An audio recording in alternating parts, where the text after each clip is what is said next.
rừng môi tiệt cứ cái là có club bao tọt khẹt vài riêng nắng hai tập slap nơiក្នុងang tập phạc về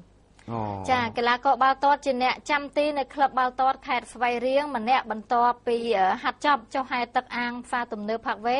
បានប្រមាណ5នាទីស្រាប់តែដួលចាសន្លប់ផ្ដុកផ្ដឹងត្រូវគ្រូបង្វឹកដកយកទៅមន្ទីរពេទ្យប្រកបសមៈគ្រូពេទ្យប្រាប់ថាស្លាប់ទៅហើយអត់ដឹងមូលហេតុ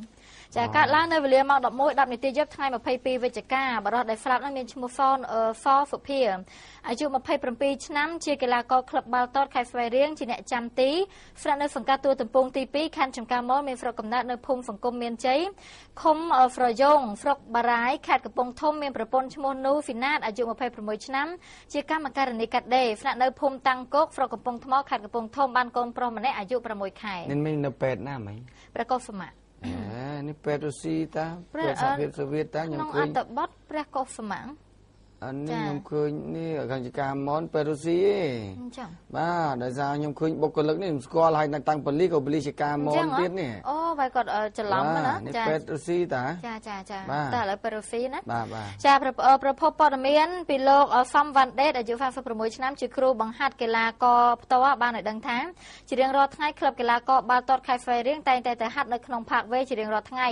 ចាប់ពីម៉ោង 9 ព្រឹកដល់ម៉ោង 10:40 នាទីព្រឹកមានកីឡាករមួយក្រុម8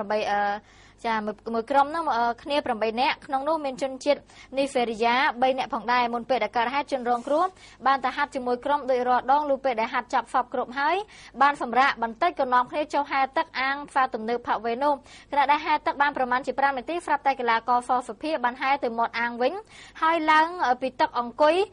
ចុះចាក៏ដួលសន្លប់តែម្ដងហើយភ្លាមនោះក្រុមកីឡាករនិងគ្រូបង្វឹកបាននាំគ្នាជួយសង្គ្រោះបឋមនិងទូរស័ព្ទហៅរថយន្តសង្គ្រោះតែមិនឃើញរថយន្តទៅដល់លោកគ្រូបង្វឹកបានដឹកតាមរថយន្តយកទៅសង្គ្រោះនៅមន្ទីរពហុព្យាបាលវិជ្ជបុត្រតែគ្រូពេទ្យមិនហ៊ានទទួលព្យាបាលក៏ដឹកយកទៅមន្ទីរពេទ្យមិត្តភាពខ្មែរសូវៀតពេលទៅដល់គ្រូពេទ្យប្រាប់ថាគាត់ស្លាប់ទៅហើយ